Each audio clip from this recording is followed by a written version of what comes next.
we had 3 back-to-back miscarriages. 3 living babies and 3 babies in heaven. For me, it was like immediately I knew I was going to tell him about it. I'm definitely somebody that would have liked to not tell anybody that I had a miscarriage. And so I even struggle with the fact that we didn't name the first 2. And just be reminded that no matter what your scenario, you're not alone in this. I think we would all probably agree we're all different than our spouse. It would be nice to be able to talk about it.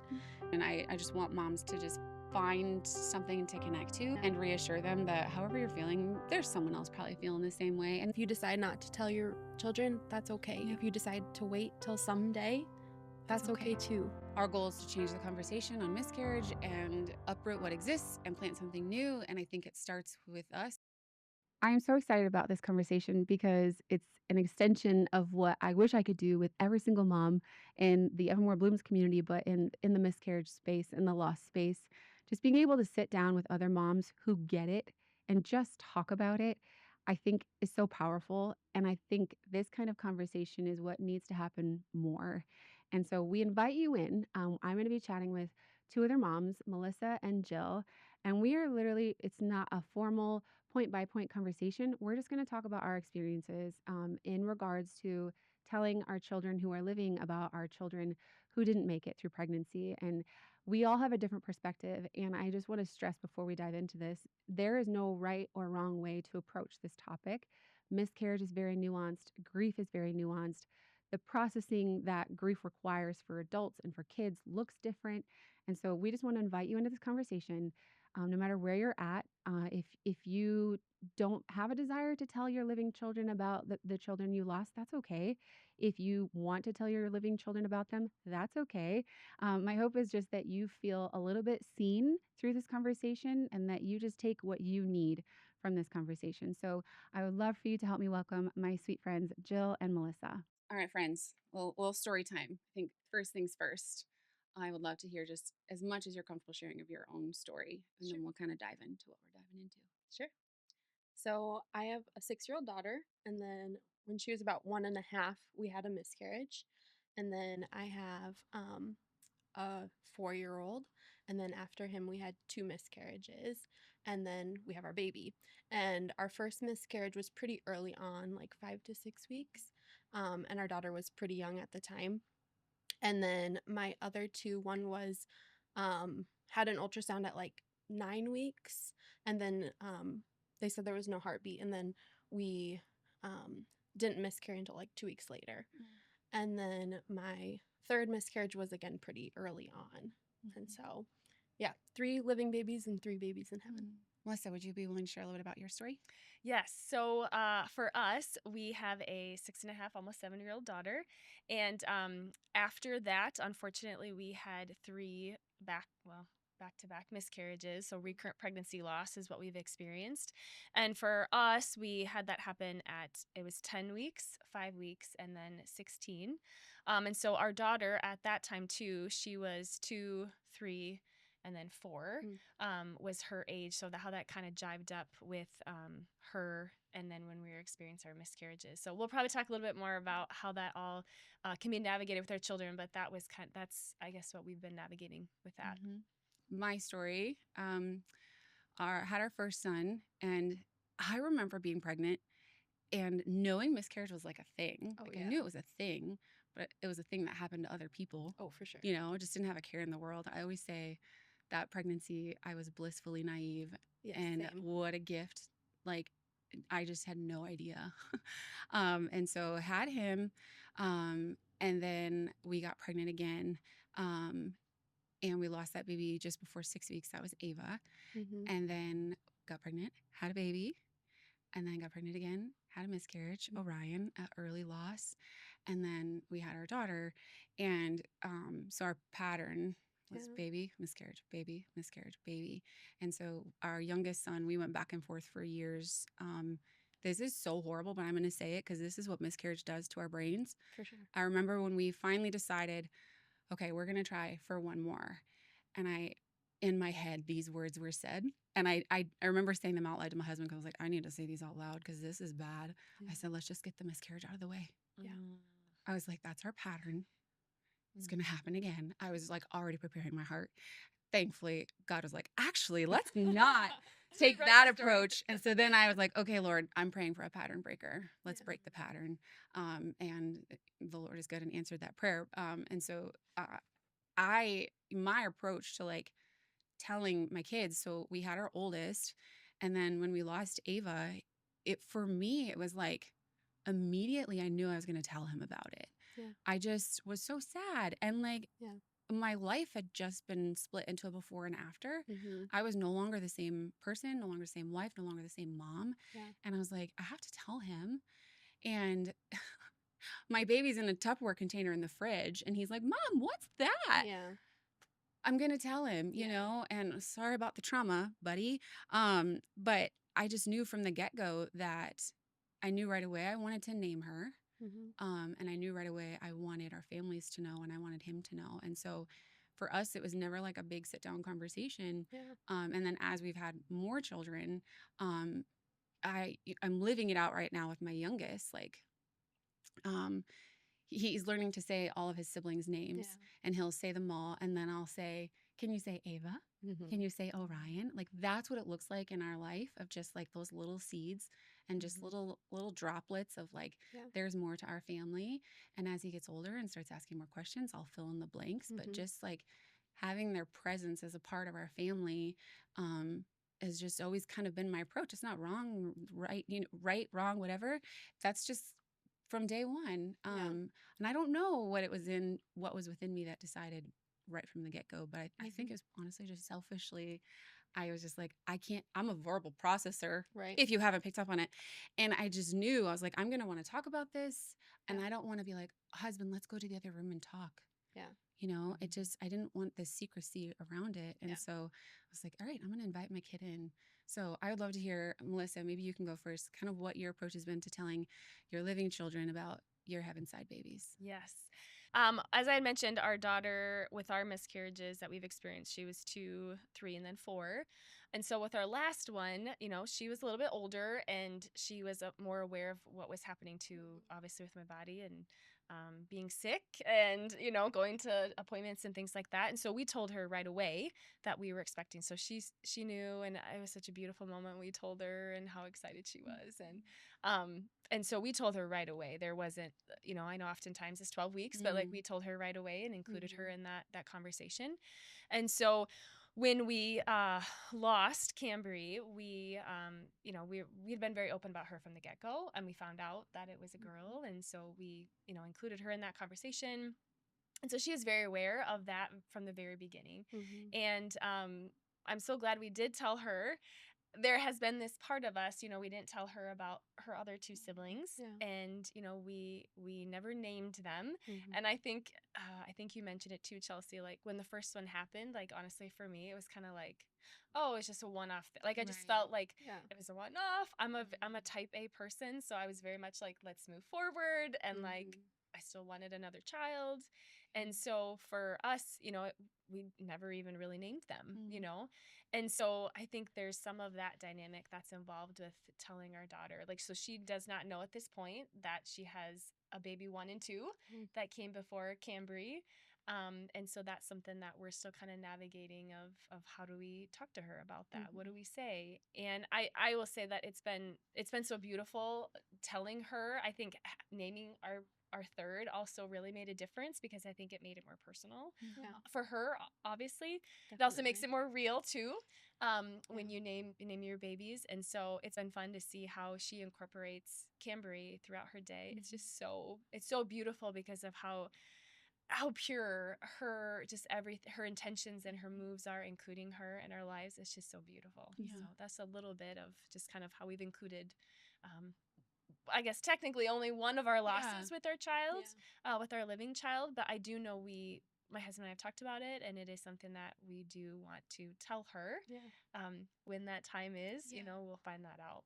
Can you be vulnerable and share maybe what do you feel like is holding you back? I'm not saying it's wrong or, it's the wrong way to go about it, but clearly there's been hesitations along the way and you haven't told her for some sort of reason. So would you be willing to share? I think a lot of moms could relate. Yeah, I think some of it is, the part that's so hard is that our kids experience grief at such a young age. And I think there's kind of that protection piece of just her innocence. Like, wanting her to only have to experience it once in a way, right, at Yeah. that age. And so I think a lot of it's just protection. I think fear too of the story that I don't, with kids, they don't always tell you what they're thinking. And so Yeah. I think the story, I don't want, and I can't control that, but I think the story that could get formed of like, we've had all this loss and, we're not done trying to grow our family. And so how that could impact her, like, Yeah. going forward.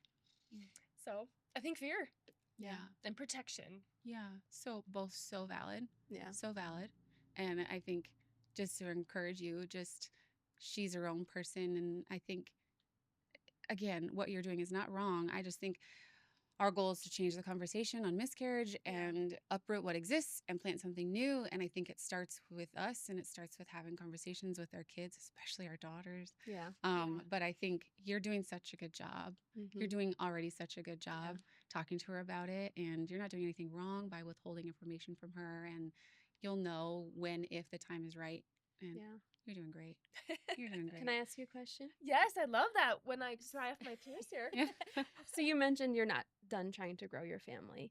I have had quite a few conversations with people about like once you've had a miscarriage and you find out you're pregnant again, some people decide I want to tell people sooner that I'm pregnant so that they can celebrate that with me even if it ends in a miscarriage. Or I, in the case, wanted to wait a lot longer. Sure. Yeah. Because if so I real. did have a miscarriage, I wanted to, kind of guard myself, guard my heart a little bit. And so I'm curious. I mean, this doesn't have to be the way you handle the situation, but if you get pregnant again, do you have a plan for if you would tell your daughter right away again, or would you wait? Yeah, good question. And I don't have a plan. No plan. You need a plan. No, but I think, you bring up a point though, like these are conversations that miscarriage moms have to have. Yeah, right? like this sucks. We shouldn't have to think about this stuff. Yeah. There's this extra step of like that piece of Yeah. do I tell him now, do I not, and so, that's the real part of that battle we experience of, how do we do or not? And we haven't decided if we would or wouldn't tell her when it happens, but I know it will come up, right? We will have that question, like, are we gonna? I have a feeling it'll be more of like we'll tell her right away. Yeah, I really think that would be what we would lean towards. And you have such a beautiful story of your last experience with telling her, and so I think. It was it was very positive. I mean, obviously she was sad, right? And she's continued to be sad, and we've been very open about it. And I'm so great. Like I love that piece of it because, like you said, there is no secrecy. Like there's no withholding, and that's what I think has been the internal battle with not telling her about the other two is this feeling of withholding something from her. And I'm a very open, so I'm like I don't want to withhold anything from you. Right. So there's a piece of that. I think there's just like, her, you're her mom. And if you don't feel like she's ready for that, that's okay. And I think it will be revealed when the time is right, if the time is right. And I think, and until then, I just pray that you don't feel like you're doing it wrong.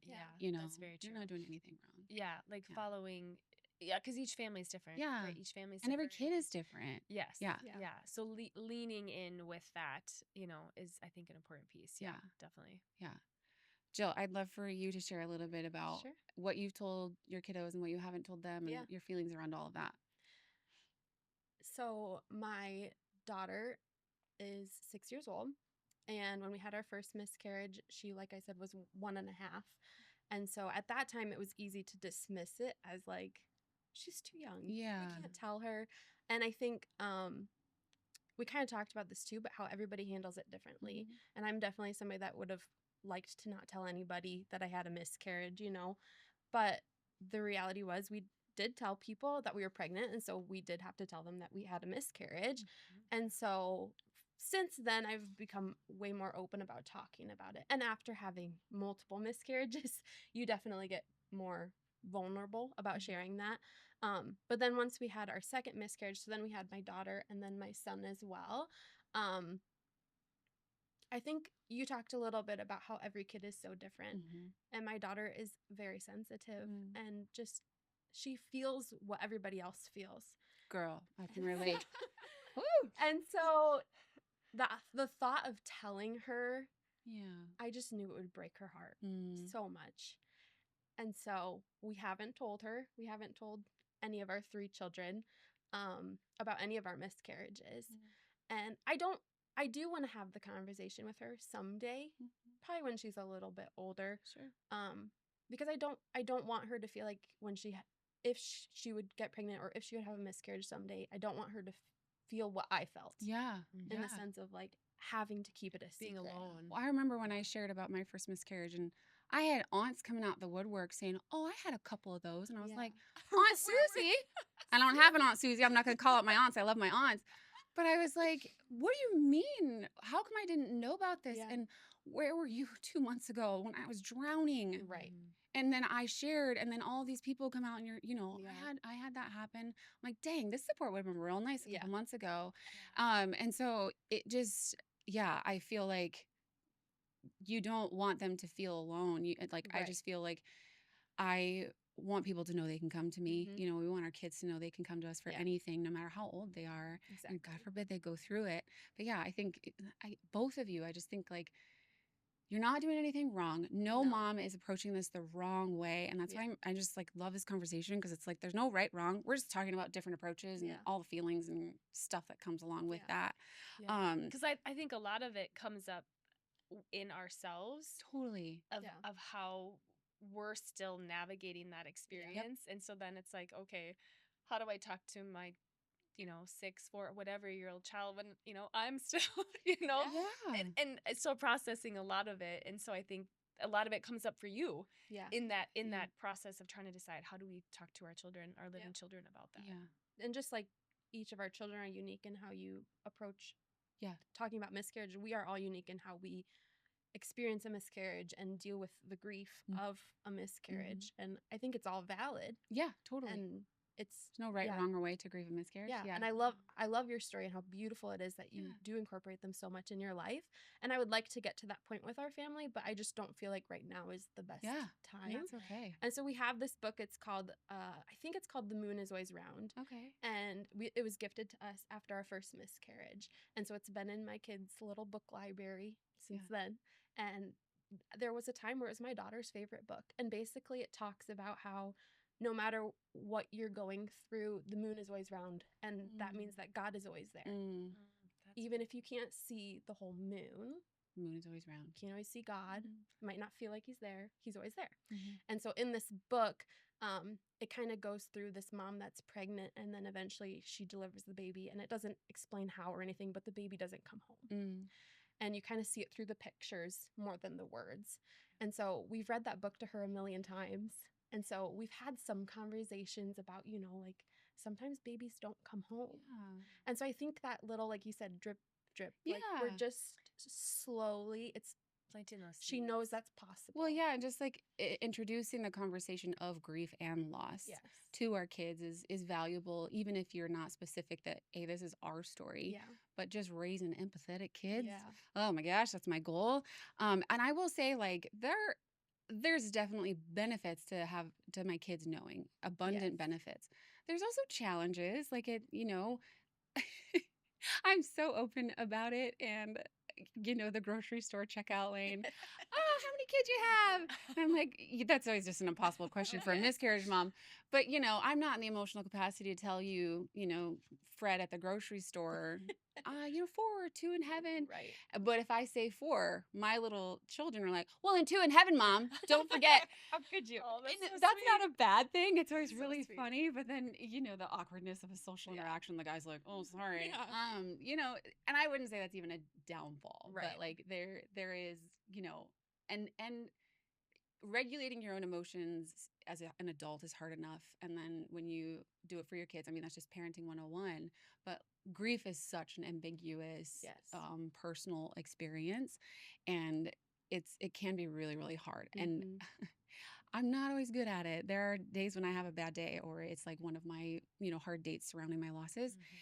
And I'm not very kind to my living children. And then I feel terrible. And they're like, Mom, what's wrong? Yeah. And like all the things. And so it does add another layer of emotional processing work, that the fact that they know. And so it's hard work. Yeah. There's questions you're going to get. Yes. To like constantly be there. At any moment they could ask me a question that could that I'm just like, I was not ready for that question in the middle of my day. And now I'm spiraling. I ain't got time to spiral. Yep.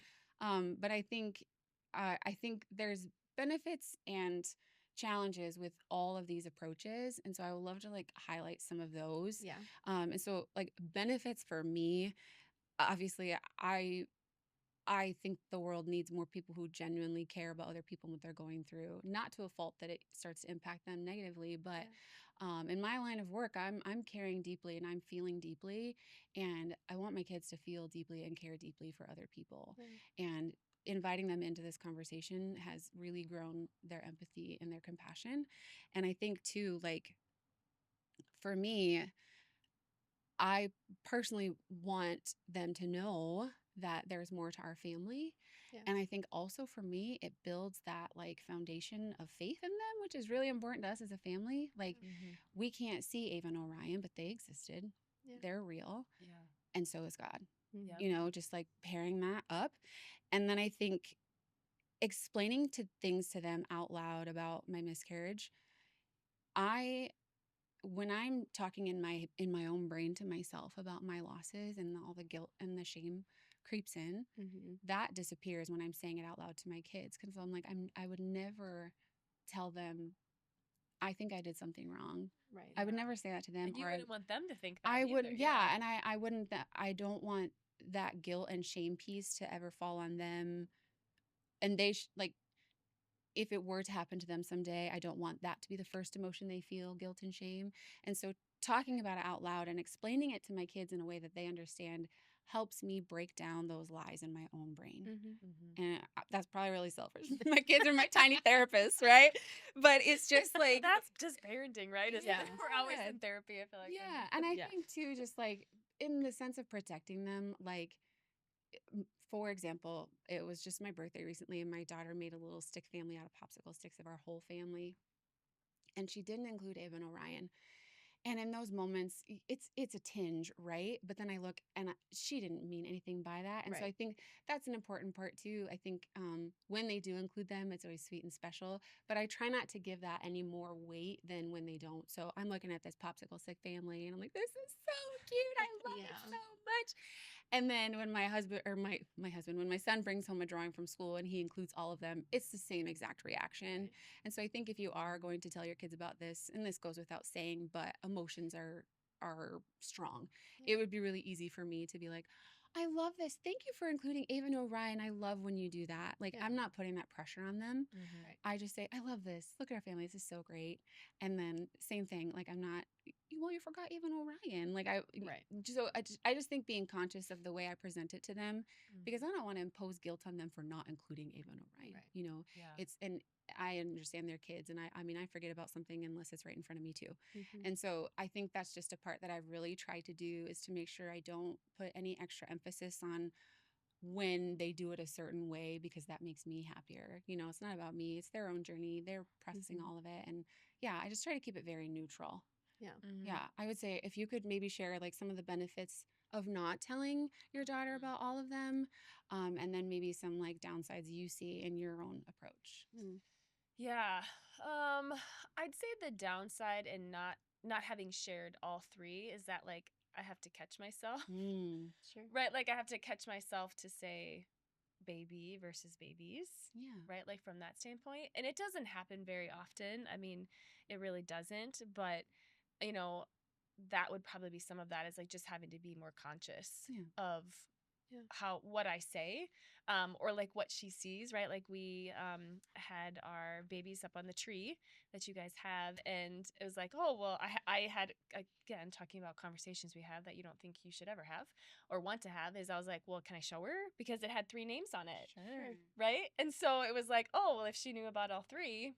Right. I wouldn't have ever had to ask myself that question, right? And I want to show her that. And so those are little, if there's a downfall of it, it's just that piece of like, I'm celebrating them, and eventually I want her to be able to celebrate all 3 of them as well, and to be able to do that. So I think that's what I've noticed for just myself, about how maybe that is the fact that she doesn't know about all 3, and how that maybe impacts.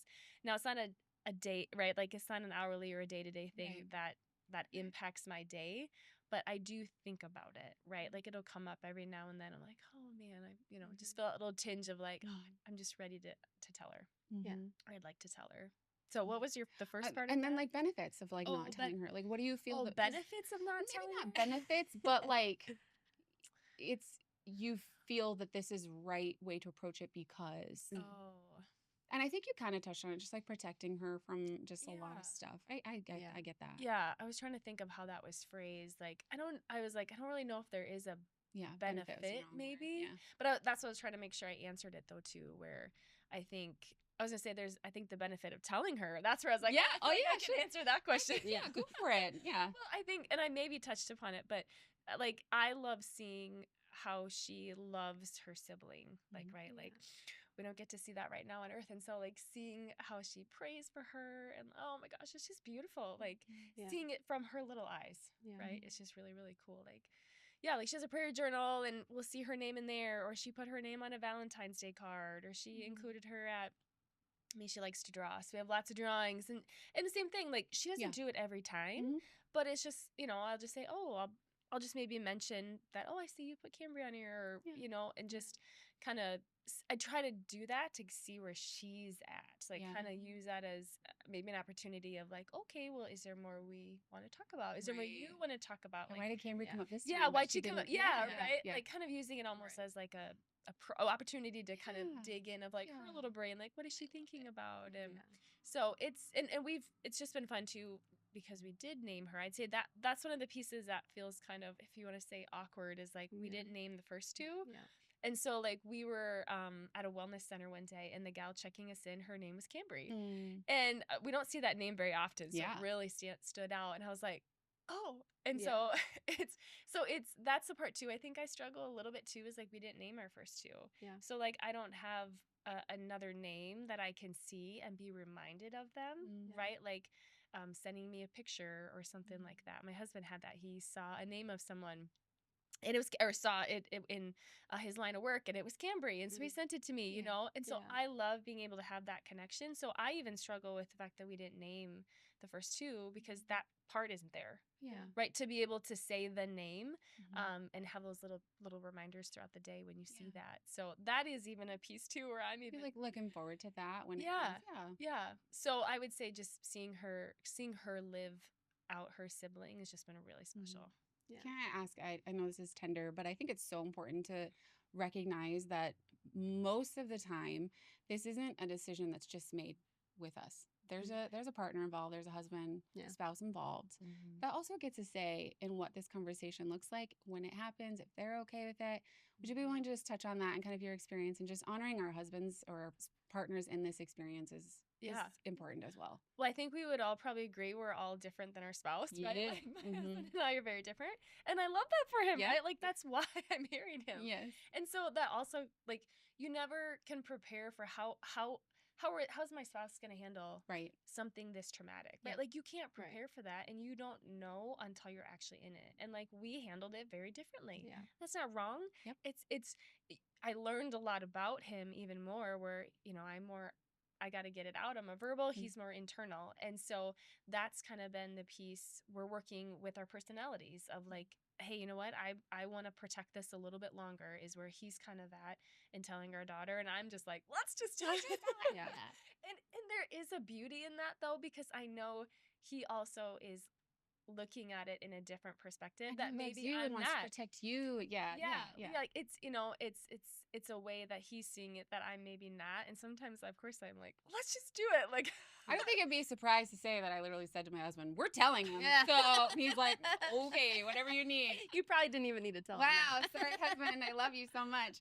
Okay. That's okay too, right? Yeah, and I think every person is different, every experience is different, every relationship is different. I think my husband knew it was probably the best route to just let me do what I wanted. Yeah. But I love what you said, like really in that moment, like still being respectful to each other, like because it obviously is tender and it is very vulnerable and it's super emotional, and like still being respectful towards each other, I think is a really key piece of okay, so we're waiting at the moment right now, and it's like, okay, I maybe don't agree, but we still can work together because it is both of us a story we both navigated together, right? It's not just one of our stories, so we definitely have to talk through that together. Yeah. Jill, I would love, if you could share Yeah.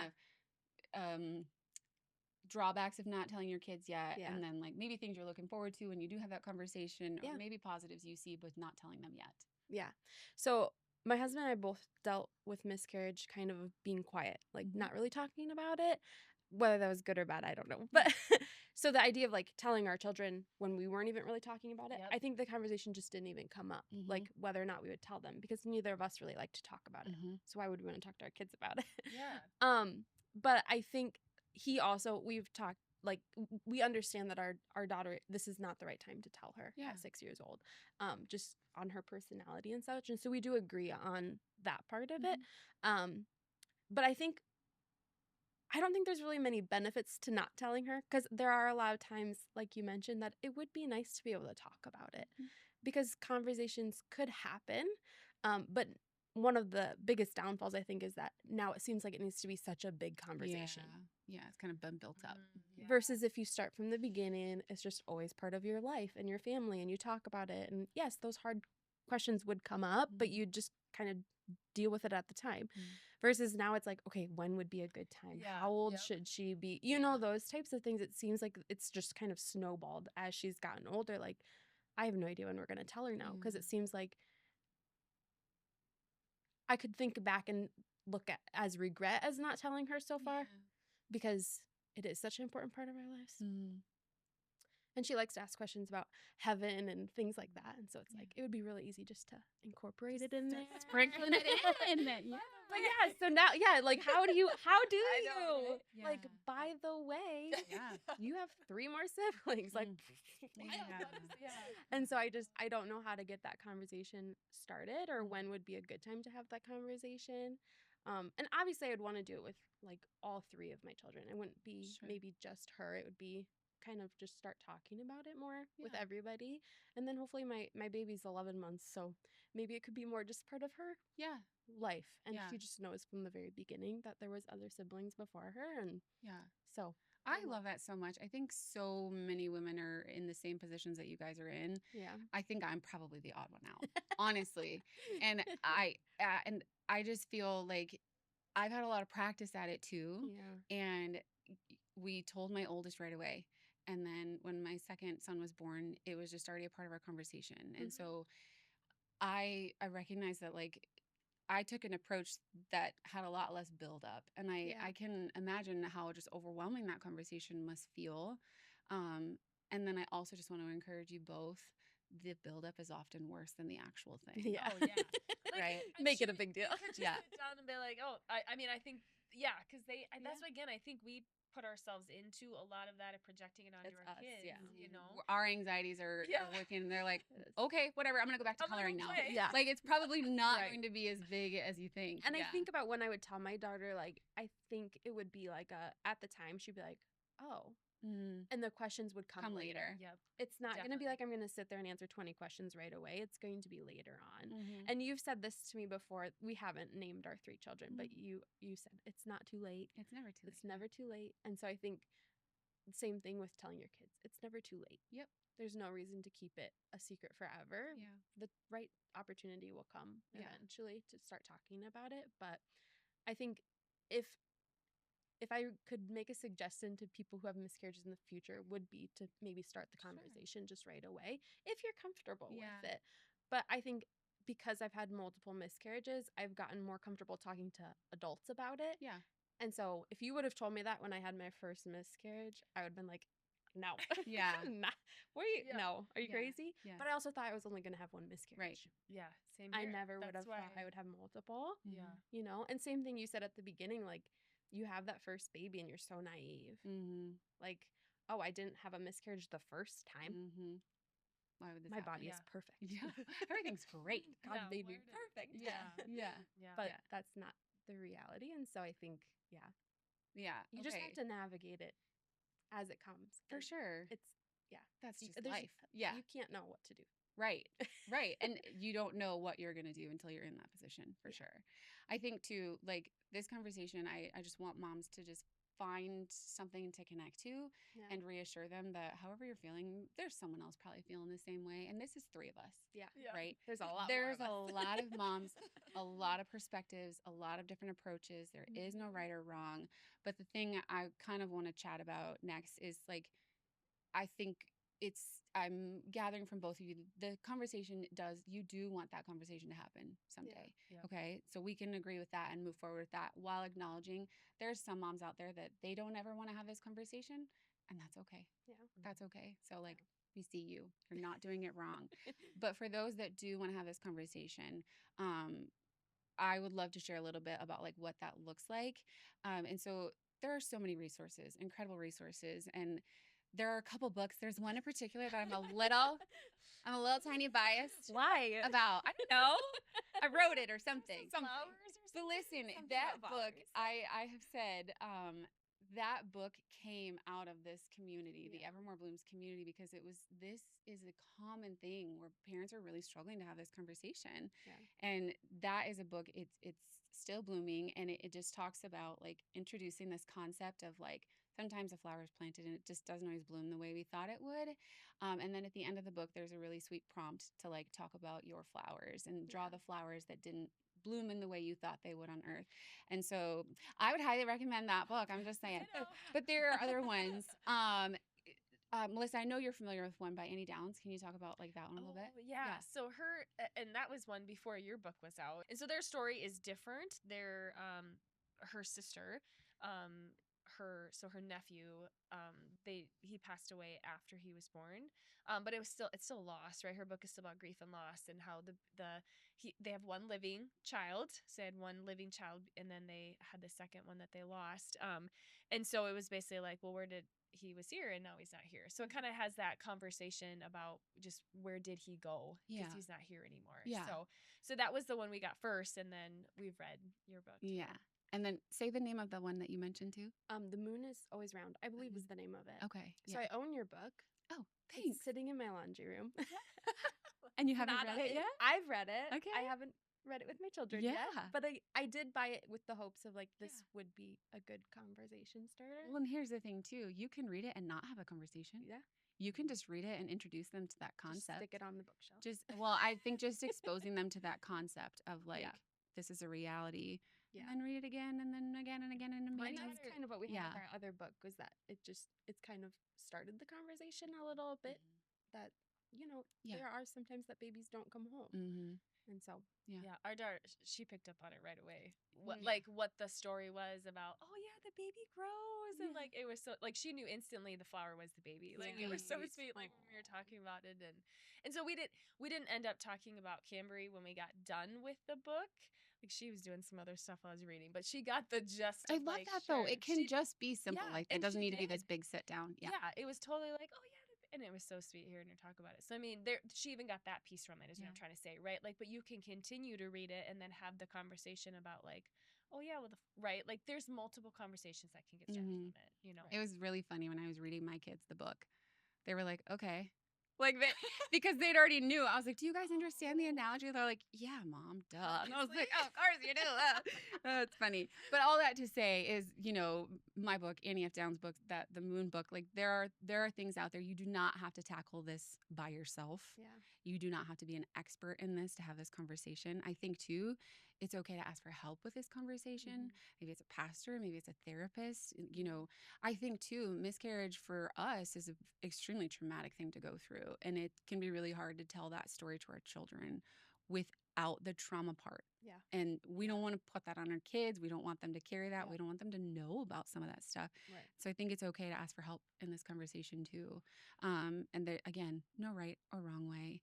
I think I would love to share a little bit how we integrate our babies into our day-to-day life in like real ways that my kids can comprehend. And I know you do this sometimes with Cambria as well. But I think this is a topic that requires continuous processing. And there's new emotions and feelings that come up surrounding my losses all the time that I'm like, oh, that's a new one. Okay, let's work through this one now. And so I think recognizing that that's real for adults and that's real for kids too. And so I just try to create opportunities for my kids to process on their own terms, on their own timeline. And we've talked about it a little bit, but I'm going to really drive it home. And this is not to shame you or make you feel bad about what you're doing, but naming my babies was the best possible thing I could do. And I think it's also one of the most helpful things we can do for our children when having this conversation, because it is such an ambiguous thing.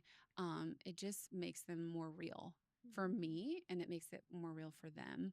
And I think it would be really awesome if we just invited our kids into that process. Like, they might come up with a sweet little name that is so special, and then they're a part of it, and they get some ownership in this story. And then you have a baby named Grasshopper and Blueberry. How beautiful. I love that idea. And again, if it doesn't feel right to you, it doesn't feel right for you. But like, that's naming them, giving them an identity, has, I think, really helped my kids grasp this a little bit more. And I think another big thing we do is we celebrate their birthdays. It's hard because it's their birthday, but it's also the day I lost them. It's very complicated, but it's the day they were born, the day they left my body, but just in the same way of like, we celebrate you were born. I'm so happy you were born. We celebrate Ava and Orion. I'm so happy they were born. I'm so happy they were born. I'm so happy they're a part of our family. Again, just making it more real. Because I think part of the fears that moms have of telling their kids is they're not going to understand, and I'm just going to confuse them or hurt them or scare them even with this information. But for me, it's just been like, how can I make this relatable for them in their world? We celebrate birthdays. We have names for each other. And another, a really simple one is just Christmas stockings. We hang a Christmas stocking for all of my kids. If I'm being honest, it breaks my heart every year when I take all of their stockings down to fill them. And Ava and Orion's are sitting on the wall. And that's the piece of this too. Like, it's not always easy. There's still moments like I'm glad my kids know, but sometimes I'm like, this would be way easier to just pretend it never happened and not have these conversations and not see those stockings hanging on the wall. It'd be way easier. But I don't think it would be, actually. There'd still be a part of it that's hard. Like, we've kind of shared like that. Like, there's this piece you kind of walk around with that actually makes it hard because you're, I mean, I guess, I don't like to use the word secret, but I mean, essentially there is this piece of you are withholding. And that is hard too, right? Like, telling them is hard. And so it's kind of like picking that hard because both of them are hard. And they'll never stop. Right. And it's okay if you choose not to tell your child, but like, that will never, like, this story is a part of your life and their life forever. So whether we tell them or we don't tell them, like, it'll be somewhere still, forever. I mean, that's the hard part about it. I would love to ask you ladies, since you do want to have a conversation, again, we're speaking to this person, other people who don't want, that's okay. We love you. We see you. But, and maybe this will help you guys maybe be brave and vulnerable and do this. And I want to hear about it if you do. No pressure also. But what are some things that you're maybe looking forward to? Like, how do you think that you would incorporate them into your family life, when this conversation happens? We love to look forward to things. Yes. We do. Yes. So we have 3 of the ornaments that you have on our tree, and they've always kind of been in the back of the tree because I don't want the conversation to come up, right? Like, so fair. Why do we have these? They just call them angels, and they see them. Why do we have these angels on our tree? I'm like, Christmas angels. It works. It tries. I feel like I've slowly started putting them further out on the tree over the years, and it's like, it would be a good, like, it's that visual though that's hard, that it's like, holy cow, so we have 3 more children. It's hard. It's hard to like visually see that. Like, we look at our 3 children on earth and go, that's a lot of kids, and then you think, oh, I have 3 more that I get to meet someday. Like, how exciting. But I think I think there's more ways, but I'm not sure yet. That's okay.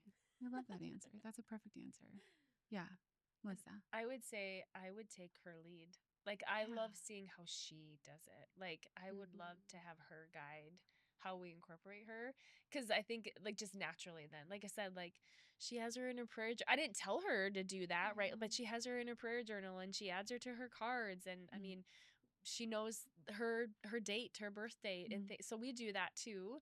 And so I think I would love to just like, how would you like to help celebrate them and like give her Yeah. that ownership, because I think she would just love it. She would love I it. really think she would. Yeah. Like, Yeah. she'd probably like going like, let's make t-shirt. I mean, who knows? Yeah. Yeah. But it would just be fun to have her come up with those childlike ideas of how to include Yeah. them, because she would be sharing how she wants to be included, right? Mhm. Like, these are probably things that she enjoys when we're Yeah. doing that. So I don't have specific things. I think we would probably do similar. I mean, we do have a sign at home that has all three of our babies' birth dates on there. So we do have something that's physically up year round, Mhm. and that, obviously then we could actually talk to her a little bit more about that, and show her that piece, and then the stocking piece too. Yeah. And so I think those are similar things that we would do as well. That's probably, I would take her lead, probably, and allow Yeah. those ideas to come from her. I think that's a great approach Yeah. because like we kept saying, every kid's going to react to this kind of information differently. And I think too, again, I think whether you have faith in God or not, at some point in your life, in your child's life, they're going to lose someone that matters a lot Yeah. to them. They're going to experience loss and grief at some point. It's a guarantee, Yep. you know? And I think if we can start teaching them, with maybe just it's not gentle, but that these people, these babies were real, they're part of our family, and they're always going to be a part of our family, then you have an opportunity when loss does come in their life. It's the same story, it's the same story, and it's the same reiteration of, do you know how our baby's always with us? Grandma's always with us, Yeah. or and vice versa.